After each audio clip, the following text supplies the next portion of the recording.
I quoted Article 103 Clause 5 for a specific reason. And this is the very first statement that we are commenting on in this House. Mr. Speaker, I've been here for 16 years now. And this man's 17th year. Mr. Speaker, I've seen former members of Parliament who excelled very well in their committees. And therefore, after their exit from Parliament, international organizations have been chasing them. And I'm not surprised that Dr. Mafo has been the immediate one. I can also mention of the Honorable former Foreign Affairs Minister, Honorable Shalaya Kobuchi. I can mention the Honorable Dr. Mohammed Ibn Chambers. I can mention the Honorable Dr. Hanatete. I can mention Honorable Dr. Kwame Ampofo in the energy sector. They will be in their constituencies, and international organizations will write letters to come and be searching for them to go and do international assignments. So colleagues, just as you have come, if you are made to go and serve in a committee, go and work diligently. Your talents will sell you. I'm proud of Dr. Mafu, and I believe many lessons can be learned from this. But Mr. Speaker, to conclude, Dr. Mafu as a person has performed creditably well. He has gained international recognition.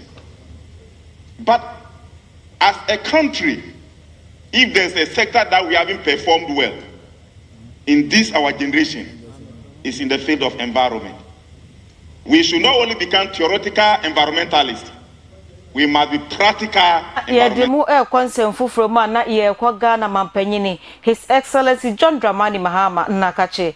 Ghana mampanyini enso edi nsembia tuja efa yen kanea ye atansen enyane naso na ebone ne yenyina ye di adanse se ebeka na kakra ama Ghana yakwa akoto aba no ena kanea isha asese ebu ne mu bone ni saa eno anse ebone ni pre no na Ghana fo ma bi ebi krampo esu se Ghana mampanyin foforo ya yi no eto aba wi yi no ena aside dum so no esan ba ebi nso se o da bi eye mampanyin na oteso dada na nado ono a ena odi dum so na ebe san se on pese Ghana mampanyin so beba for Babet na light, Momla no so may can any be. And some bebre no and Montene so, ya ekoso. And no enra da Ghana man penny, His Excellency John Dramani Mahama, and so Eddie to just say and Rianya to Abama, the Ghana for when Mujidi, and I told Abanaman, and so Metnaco and say Ghana man penny. And to Nya Federable Bia, so Boas and Kanya didn't do me, a obente and I say, a one never name the bet me a catch Ghana for the say. Say, Wamugusua, ya one more young Wajuma. In fact, what say committee be, ya one more if Rienra one matna wam to so ben and send ya when Hulma or more pequine. Now one my pen can ye do Nipuma Sibre. And until one of the washer Ghana for Boss and Caniano. Yan sign quiet chi and could dum some of your name muno and Caniano Bejan and Asosa. This is a long delayed maintenance and has to be urgently done. But what it means is that there will be no gas available for all our generating plants in the east of Ghana, that is the Tema enclave, because it will have curtailed the gas coming from Nigeria and the gas that comes in the reverse flow from our gas processing plants in the west. And so it means that the thermal generating plants in the Tema enclave would have no access to gas. And normally to forestall blackouts because of the loss of almost 2,000 megawatts of power, we have to make provision for fuel, and this is light crude oil, heavy fuel oil, and distillate fuel. Unfortunately, enough provision was not made for this eventuality. When the fuel arrives, it takes time to import it, 3 weeks to place an order and get it delivered. And when it arrives, you have to treat the fuel for another week and a half to make it ready for use in the generating plants. And so there's a threat of power outages. But my brothers and sisters, don't despair. Like I said, you elected us to solve the problems. not to put the blame on anybody else or to shoulder you with those problems. And so yesterday I called a meeting of all the stakeholders in the electricity value chain. And they have been sitting since yesterday to today to come out with innovative solutions so that we're able to keep the lights on. And so I can assure you, with some of the ideas they've come up with, we will make sure that your lights stay on and that we do not have doom so as His Excellency John Dramani Mahama etwaso se eba free SHS no nsensem no dia na Ghana ha de emu nsem no aye bebre no ase ba wo pay papa yi wo ba betwam enne bra ye yo mo ye campaign obeto obe ne na mfamam na Mahama so oba obetwam Mahama so obetwam se dun ketia so obetwam eno Ghana mampanyini akasa wo se free SHS nyesa wo ba na afi wo ba betwam da bi ni nyina no ewo mo eboa Ghana wofo na afi eboa mofra na wonom ni bi na emu no wo ba na free SHS no how be a woman from so be a woman washe na wanya abote na wasiesie ebra wonom ebetena so first ansa na wo firi so no osisi e-blocks do na se am no kasa bebre no akanwuram ni nyina no de nani eba ba kire ho na wayire ne ho na wawie e-blocks na osisi ye na akanwuram no se de be yo betimi aboa na free SHS no watumi aye sanse se wahwe na wanye sansiesie ni nyina no a ne besua de no afa be kwakọ wie baby na mfa so bia eni so eti de oba nse free SHS no wo baba be hyemu kena wo baba be ye ni ye enfo so bia obi oba be eba be siesie mfom so no na atumi agina ne na so na afi wabiem ama no atumi agiru akiri. Education is the cornerstone of national progress, and to this end, as promised, while strengthening basic education, we will sustain and enhance the free SHS policy so that we gain the benefits that it is intended to bestow. We will address challenges such as overcrowding to ensure quality education at all levels. Our plans also include free tuition for first-year students entering public tertiary institutions, the completion of abandoned e-blocks, and investments to provide equitable learning opportunities nationwide and across the whole education value chain. These initiatives will empower our youth with the skills needed to excel in a rapidly changing world. We shall emphasize technical vocational education and training so that we can produce the skilled manpower that is needed for business and industry. I'm going to set up a planning committee to start working on the National Education Review Conference that I promised. This conference will review our educational system right from the kindergarten through the basic to secondary to tertiary to technical vocational education and identify what the hindrances to quality education are at each level of our educational system. Ghana mampanyini His Excellency John Dramani Mahama etwaso na wo kan nsem no a na wo kire mu se NDC amanyoko no aban na wono maba no wono mo ba se efa Ghana ya mamra ya sem de bia na afi atentene ne ho no obema mani abre ho pa ye na nya som ne ba be wurawura amanyosem mu na afi no so akoye nsem bebre fi se oba na sa wo ya aban bi na odo ho bo odo aba ya atentene ne ho ne ya se ni dwane amamra no eya amanyosem a eya na emmoa ema wo muntumi enya atentene ne emankrofo enunti ne wono de wo ba no ba be hyemu kena wo ba be ye se de be ye beboa obi a na afi pepepe ne atentene ne so atumi adijuma. Justice and peace are the bedrock of our national aspirations, and as the Holy Quran reminds us in Surah An-Nisa chapter 4 verse 135, we are called to uphold justice even against ourselves. This powerful mandate also underscores the necessity of impartiality and fairness in governance. Justice must always not only be done, but must be seen to be done and must be felt by all. Justice is a moral compass that must guide our every decision, every law, and every interaction in our nation. To this end, the new NDC administration is resolutely committed to strengthening our justice system to ensure judicial independence and address the systemic inequalities that currently exist. I can assure you that this administration will work tirelessly to ensure that every Ghanaian, regardless of your status or background, is treated with dignity and afforded equal protection under the law. To achieve this objective of justice, we would have to move the stalled constitutional review process forward.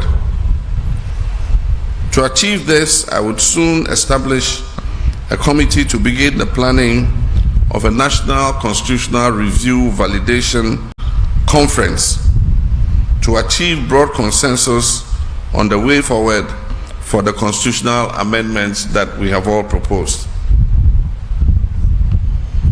My brothers and sisters, similarly, peace is a divine blessing of God, but it requires a concerted effort to maintain. And as Prophet Muhammad, peace be upon him, taught us, peace is the foundation upon which communities flourish. In this vein, our government will prioritize dialogue over unilateralism. We shall build consensus as we move along together. We shall encourage religious harmony and engage leaders across all faiths to continue to promote mutual understanding. Wono na woye Gomua Central mrahye bedwani na Kwame Plus edin sembi atodwa ye yina ye beka ise enche bia na mrahye bedwafie mufo eye se ka Ghana ban emoa wo mu na se ba na mpifo no mu di traffic mu na fe traffic jam on person mo pe kwan bi kura konom san bra mrahye bedwafie be di enkita ho bia wono mu nya kwan na wo mu de akono enka ban no emoa wo mu na wo mu nya sare ni bi ene wo mu duru traffic so a no so mo bo pepe wa na se wo mu so nya kwan etwemo kwa kodi dwuma bi e wo se wono mu di ebra sa asem no ebaaye no in fact na Kwame Plus wa jejine mpa yi pa na wo kire se MP4 na mse ya homa so bi e na mpese wo mo kire na eni kwan se ba ne sa onu mina ye nipa se de nyina ye nipa no a edi enti e na mo basa na enra na Kwame Plus e de atodwa na o kire se afei pa na wo hu die enti a ya na MP4 mrahye bedwafo no wono mani abrese nka aban ne ma wo mo kwan na wono mo fa sare nse duru se wo mo duru traffic light mu a omunya kwa no entwom nko enra no ebra na Ghana mampanyini ewo amadiafo dwumede yase ewo ne mpasua so no mampanyini na wose wokọ na afi wokọ ginam se mrahye bedwani e wo honom na osasa na chiba mrahye bedwafiem ebra mrahye bedwafo so ewo asetena na ono ahwe traffic ya na wogina mu a in fact na so ye hyepe ye nti no efre uber driver bi se wo mra na ja o mefa no san fa no ko mrahye bedwafiem eho enu hu fifire te no hu se mo se bi wo honom na wachi no obi ka wo hwe ya obadwene se nipa no it is not an easy task at all. Today, for instance, as with the president in my constituency, the Ahmadiyya Muslim had their convention, annual convention, and you know it's in my constituency. That's where they have it in Gomomazi. Okay. And I had to be at the convention, and I had to be in Parliament at the same time. Wow. And then I remember that last year, before I entered Parliament, I was complaining about MPs and why MPs wanted sirens. And I called my friend and said, "Are you?" He's a dispatch rider. I said, "Where are you?" He said, "I'm at my place." I said, "Please, I need you to take me out of this traffic and get me to the constituency now and bring me back to Parliament." Wow. So I came to understand why. And can you imagine somebody whose constituency is somewhere in, say, Paga, and you have to go there with the president and then come back to Parliament? I think that I am in a position to explain what happens and what parliamentarians go through very well to the public. Special aid Ghana mampanyin His Excellency John Dramani Mahama na mami enso ensembia tuja ya watch say NDC amanyoko no wonu anyere wo mo ho na wonu man ka wonu ho amom na wo mo anya adwumaden na se emfomso ya MPP amanyoko ni ye no nam so ma Ghana for to abati a omo enne o makotena fie no a ene na sa kwan na so na Ghana for befa no mo so egu NDC for so ni mase no mato abati a wo mo so akotena fie ebere wakasa no na woto aso echire mu se ora team ya Ghana mampanyin His Excellency John Dramani Mahama atie no an se wonom eye wo madwuma saa kosi se Ghana mampanyin ye beje atum se Attorney General ya ye de na ba no wonom agina atum sampa wontena se Attorney General ne de ora team na no better na mu ebere Attorney General ne be hye na adwuma se pe na ora team no so wonom ede wonom adwuma abawiye. As soon as the Attorney General's appointment comes through, whoever occupies that high office will be the very first to instruct for these very formal investigations to commence. That is when people can then be invited to answer questions. That is when people can then start or institute prosecutions where they are required or where the Attorney General in his own wisdom deems it fit. Indeed, these are all matters that are very close to the hearts of many Ghanaians. Right. Yes. They are not things that they are looking into. They will receive information on all of these things. Right. It just actually makes the work of the Attorney General easier. It also means that time no day. We want to focus on the things that matter. We want in very timely fashion to deliver on whatever promises we've made. Remember that the people who left largely because they failed to deliver. Mr. Mahama is on a legacy agenda, okay, to make a mark. He is a statesman who comes to the job with enormous experience. And having traveled the length and breadth of Ghana, we all know what matters to the good people of Ghana. Nobody will forgive us if we fail to investigate, if we fail to recover where necessary, and if we fail also to commit to making sure that we do not repeat.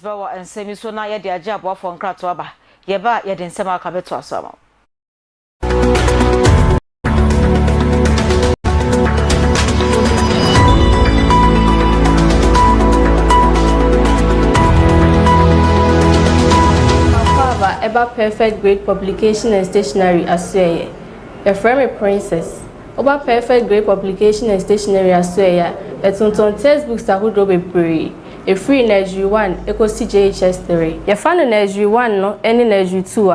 Your books be to say literacy, numeracy, coloring and writing, numbering and writing, and calami. And your back age in so your numeracy or literacy. Your creative arts, your computing, your OAP, and your phonics. The primary neswa, your English, science, maths, RME, history, creative arts, and a computing. JHS neso, your singles, and your day carbon.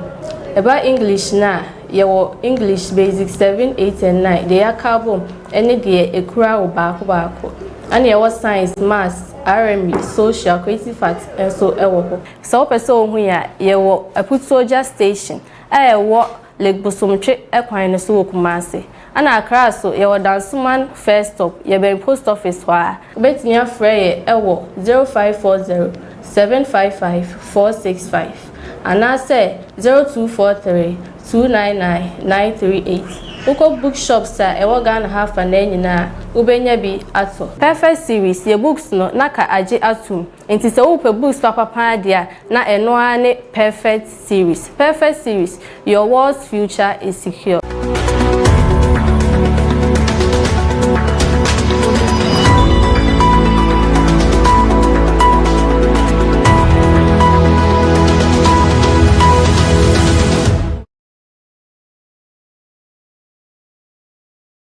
Jema obibia kwa ba afe yetoa ensem no eso na yede ani chemu ewo nkrampuni mantemu Yera Samuel Amegaibo Papai eye Executive Secretary of the Ghana Real Estate Developers Association ena wode ensebia to dwaya wo kire se ai se wo hwe abanya wabaya wonom de omo hwe ani mu won ho ne se wo ba tax ahodo bi ye da real estate for so no o chema na ye wo ha mu enchemu enum 5% eno no ebu wo mu kon fi se na wo hwe cement bo wo hwe iron rod bo wo hwe niema ya ye de si edan materials ahodo ekeka bom de si dan no a ni nyina ebo koso no tinu se ko ba se aban ne ba na se 5% eda wo mu etiri so dia eyesa na mo enam so ama wonom nyuma bebre kura aka esi ho a ye ntoye ye no so aye eka eda wo so. Most of our product is bought or consumed by people using surplus income.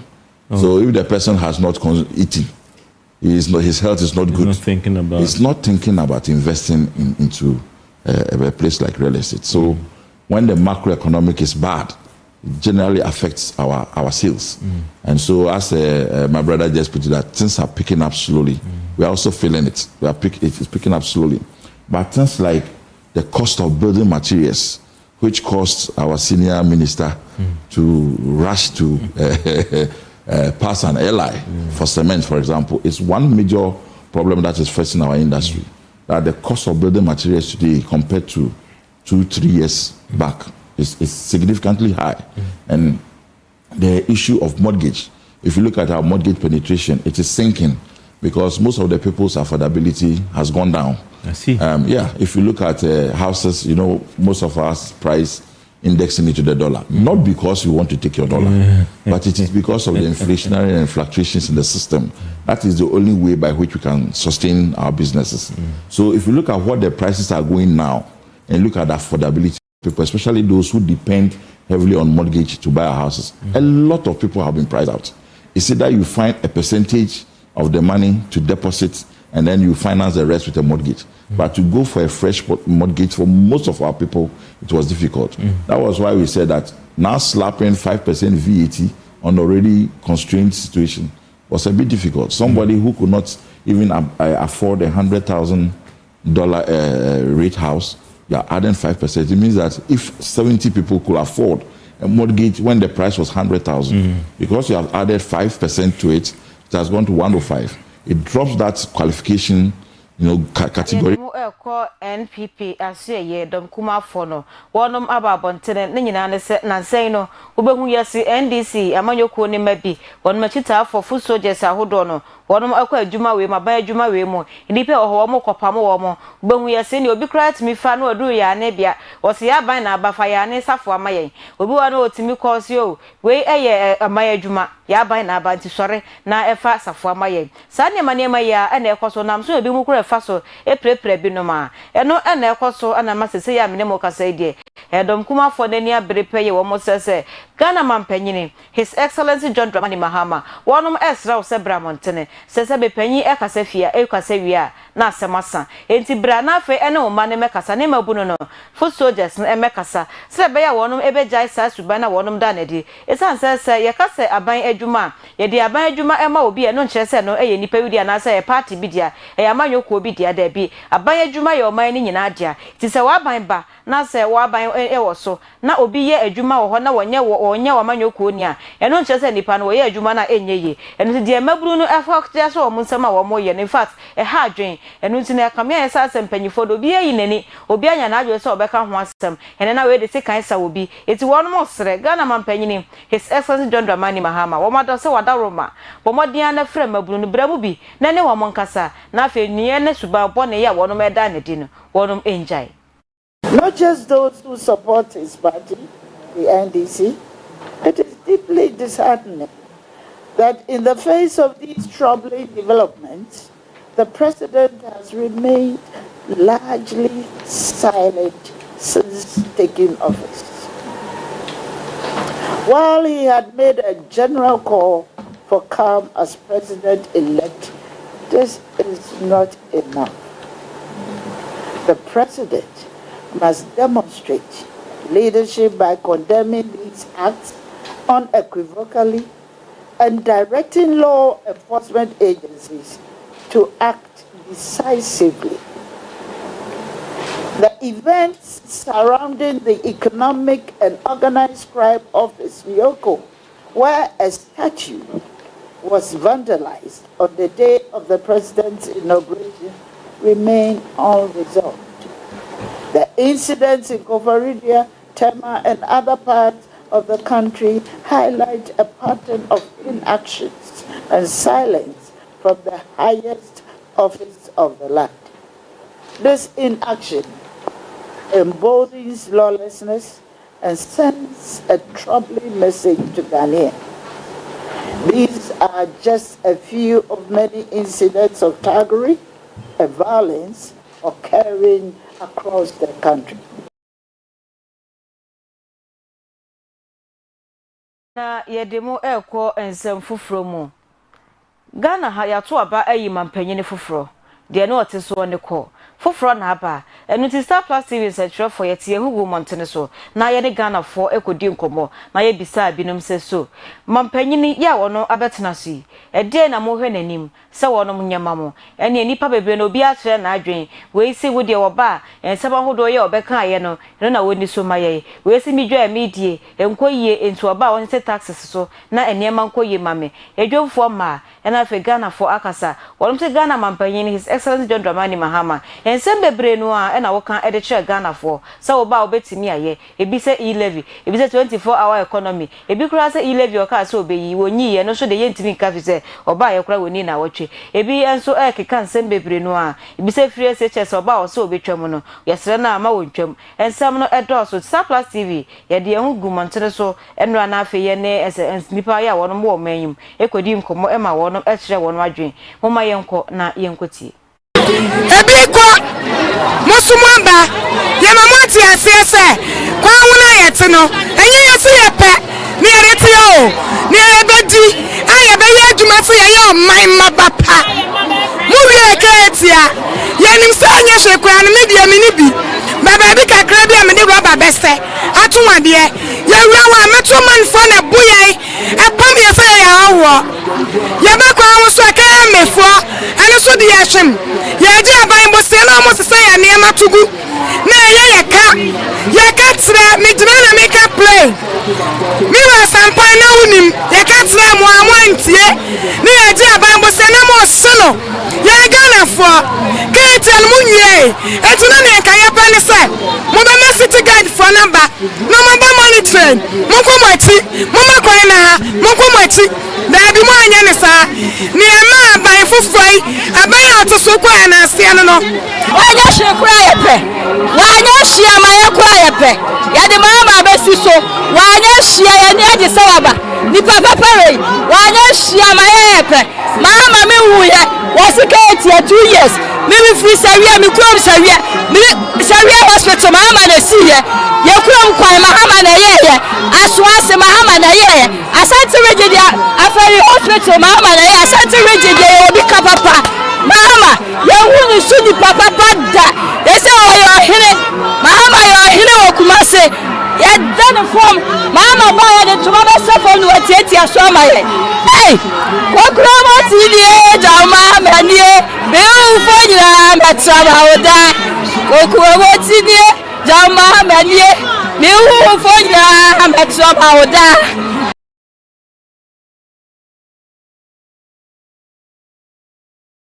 ye bopini jadifo ni bi na ye bisa wonom se Ghana mampanyini ya waba wokro na nadakwa Akufo ado His Excellency ado show boy ado gagai ado free SH ene odu dwoma wo bia odin a wonom e de frɛ no na ye bisa ne se na edi ade na wonom e de beka ne se homan wabetena so emfie pole enwotwe na emfie enwotwe ya asonya wokoi ya Ghana fo ye gya no kwan no ye mfa ne se mampanyini abetena so yi edi ade pa na obeye ye no no eye fe na eye Ghana fo de na so omani ya wonom edebeka ne se mampanyini na adwadifo yi mai bi to kire wonom adwe diam de beka na na do me din de lenda me wa central market ya say na diam de beka na na do pa say e do different education by and light na say seven for year di Muhammad siswe e foi no ya believe e foi waye ya ma me nka ne de bia me ka na na do de bia me boni din sa de obeye ne Ghana ha de wo bia ne wo obeye bie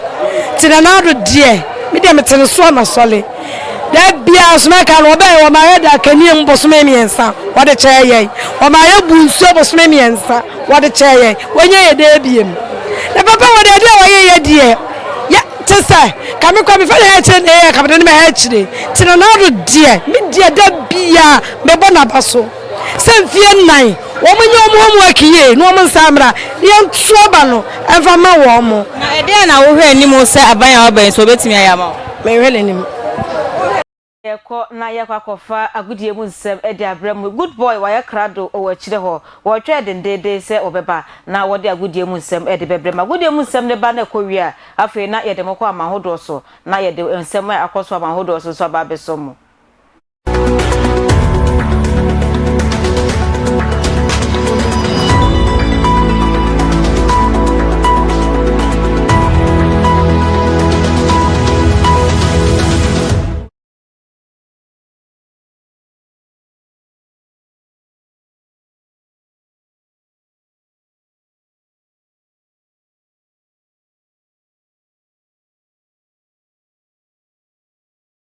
Hooray!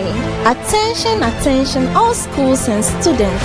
Once again, it's time to show what you know.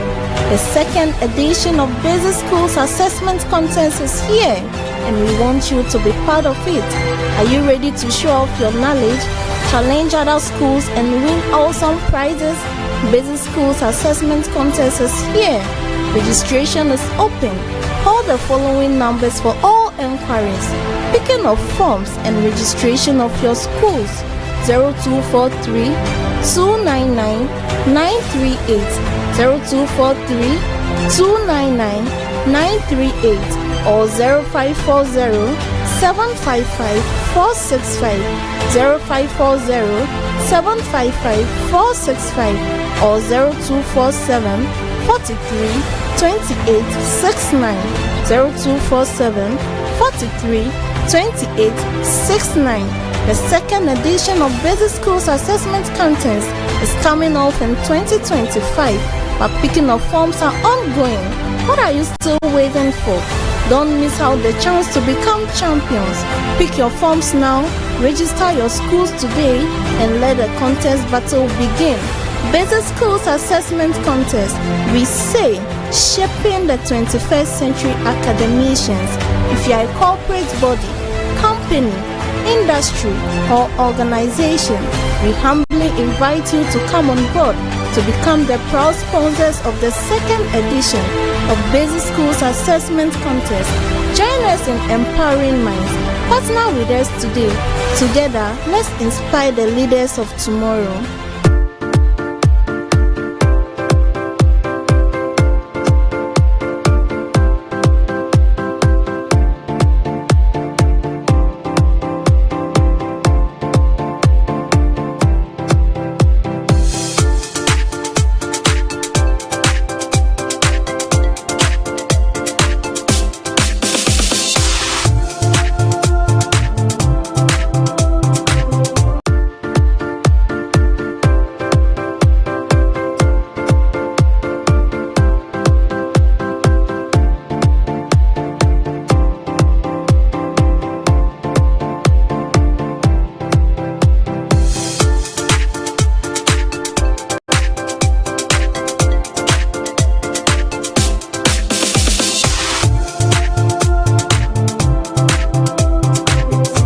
So na yamfa gudia musam emra ewo jumadi no so oguswa o Star Plus TV agudie emra na aso ewo awia pramto brekase no na yede agudie musam ebro ewo jumadi no so na eye transfer na ye hwe na bibia so etimi kama onim se ye rent asade na ye bie transfer na tum clubs no wo mo move players no move got different clubs over Ghana transfer no guswa ekoswa yede awonsam eba na onim se kopiem Carola United ameno ka say Carola womo empanyfo average agreement womo any summer test coach former coach your friend say Nuruddin Ameduwano na this summer test team no AJ Cup no Ghana Premier League no last year no womo na de womo je say no wa rich agreement on Carola nyame adoma on the sabesha contract say na watimi ahia ne contract no de ama Carola United team na ye de wonsam eba former winger de ma club ya Kumasi Asane Goroko Emmanuel Jamfi Pajaro me no ka say woni Legon City for wie till the end of the season and Okwakusha kan or former player Eddie Makoroko say former player the Diana Sim no you can say well ye sign a contract no at Amalegon City till the end of the season ye dey won and so MT for what you made so only say another and mediba two twa say coach Edema France National team no your friend said DJ the song nyame aduma what the juma die ebato no nano and France Football Federation no chema wo ne Zinedine Zidane edin komo say kwan bia so say DJ the song and then juma de nya wia wo mo edibema Zinedine Zidane ye de wonsam and so MT for what juma die so entiano ne nsem wo eba yɛde bi ɛmɛtie for ɛwɔ dwumadi etino Zidane wɔ former player Edema France national team no opo Edema Juventus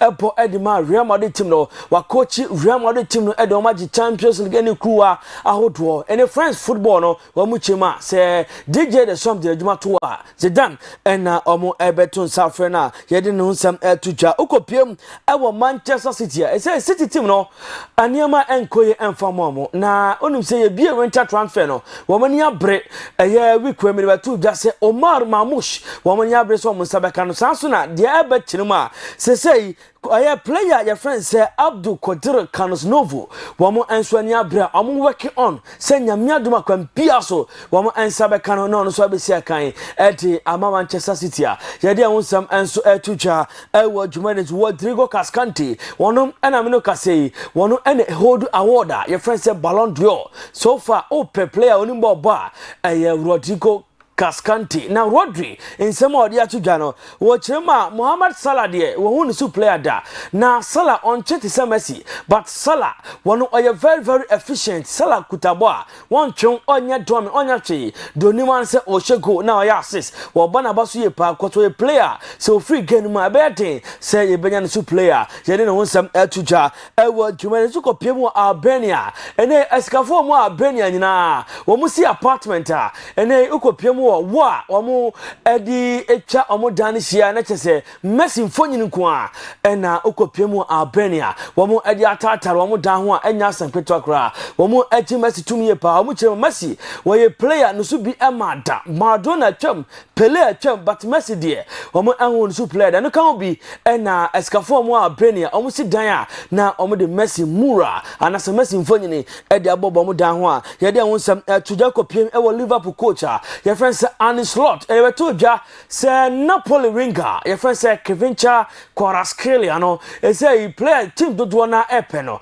nanom na eye Arne Slot we Liverpool coach no wo de abeto dwa say ono de onka ho na player option no say ne sebeka no Kevincha Kvaratskhelia nka ho ntino eye report na na mabonten say nani abre op Kevincha Kvaratskhelia no kra bia say ni ma ye de won atudwa e wo dwumade kopiem e wo Premier League ni ma Alexander Ishak wonom ena enya player of the month eno ene nsemo eba de bi emetifo ewo dwuma sanso na Nuno Espirito Santo wono ene Nottingham Forest won coach wono so enya coach of the month no wono enso akọ ediamana ye de wonsem entudwa ewo dwuma de arosem ena medi etwato ene eye Christian Atutwa Sam birthday anka otiasia wonya 33 years na ye deepest condolence eko ediama abusuafo nyina ane yire ane mba ene na wonya 33 years asenkotiasia ene nsemo eba onu say February 6 ana earthquake esiye e Turkey na ehwe nua bema na yehu na say edan abuabo na wato ananom e wo ensiedo ye ma abusuafo nyina deepest condolence ene bi enso ematiefo ewo dwumade no so agudi emu nsemasi na no bri yebo ne wo betimi afami good boy one with God is more than a majority erade ena emenyansa ye twa hoba na Akosua Boatemaa atoaso ede anigye kase no atoaso ede amawo.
Kasafri Perfect Publication and Stationery and Dodona friend a Perfect Series. Perfect Series our textbook ahodo a free nursery a copy JHS nursery one textbook ebine literacy, numeracy, coloring, writing and phonics.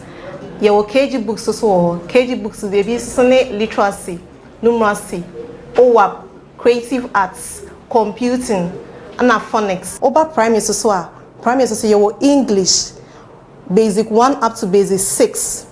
Your maths, basic 1 up to basic 6. Your history, basic 1 up to 6. Your creative arts, your science, your RME, yes, our computing. Your JHS textbook ni bi wo JHS textbook ebi ni English. Your baako de your singles, and your de aka bom. Your RME bi kra ni.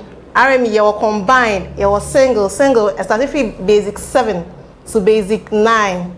Yes, our science so science textbook. Your singles, basic 7, basic 8, basic 9. The English book here me. You combine a basic 7 to basic 9. Open your English single 1, that is basic 7, basic 8, basic 9. Your social studies basic 7, they are singles no. And your 8 and 9. Yes, also combine one. Perfect series. Open perfect series. I put soldier off Lake Road. And I yes also Accra dance my first stop. Your telephone number ni 0540 755 465 0540 755 465. We are ankre and also we are school and also we are for now book ni bi papa book papa pa ma oba and one is all the when you perfect series book e book papa pa a oba obetimi asua ade e de akọ nkan e wo abrabo yi mu. Perfect series, your world's future is safe.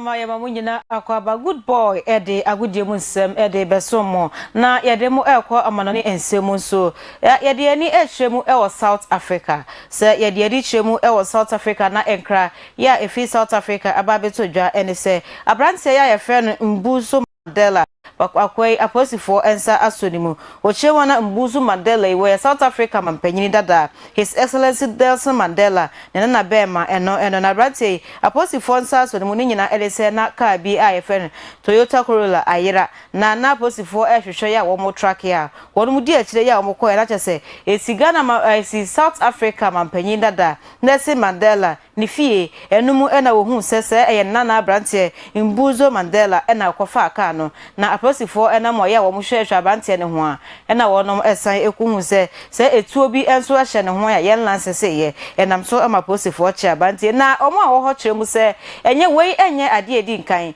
ye a wo ko South Africa memu a abrante Mbuso Mandela na aposifo achira na se ne ho nsem akopiem ewo aposifo akache na emumu no wei etoso be ne sakrade edi nkan okotom na emenam so na to ne ho okopiem ewo aposifo akache na afi nia etoso so no na ne abaya wone awoba enso de ne koy sa brantie ne bakora wawo no wonhwe no etie no nam so ma posifo esa ebechi se de wodi wani chem e South Africa memu a we ayedi mbone pa ya eda ho ede ma South Africa mampanyini ya watwamuko Nelson Mandela ne ba ne nana abrantie Mbuso Mandela e South Africa emaimo kase no enyina esi na ye kwa akoda yaboafo ase yeda perfect great publication and stationery for ase perfect great publication we hu macha kwan e wo le kwatepo no so wonom e wo putoja wonom ne aputoja dwa ya yesi ne foforo no e na edi anim hwe sa enso e na perfect star supermarket enso wo le kwatepo no so wonom ne ewo lake kwatimpo no so be hu perfect supermarket enso ewo ho sa enso na yeda Yinka Herbal and Spiritual Center for ase Yinka Herbal and Spiritual Center wonom se bra kuma se wo mo de chem so asori nkwanta na yade bi e ha no fabra na wonom entumi emboa ensem we ene kase no enyina esi na ensem ahodo ya mde bedi kase no mu akote no ebi ene se Ghana mampanyini His Excellency John Dramani Mahama wa so wa pa aso afo miensa ya wode won makomo mrahye bedwafo se wo mo hwe so form come appointment committee for na fe wo mo bobo wo mo no mo hwe se wo no se fata se wo no edi se adwuma na se wo betimi aye se adwuma ya wo de ahye wo nsa no na sa enso na wo de wani atremu enso wo dom kuma ekuo ni mu so a na edom kuma ekuo no wo so de aba bonten se de NDC fo soldiers mabunu na ye ya wo na nam aban adwuma ya bia ya wo pampam krofo wo to office kra ne ato ne abepam no wo mo stress Ghana ban His Excellency John Dramani Mahama ombra mu bi na wo mra meboa na sa ne ya youth na echire ne nyina no wo no muntimi enjai ensem wei ene afoforo bebre na me de beso mo se awia pem to bre kase e wo Star Plus TV so me a me de kase ne beso mo me din e de Akosua Boatemaa.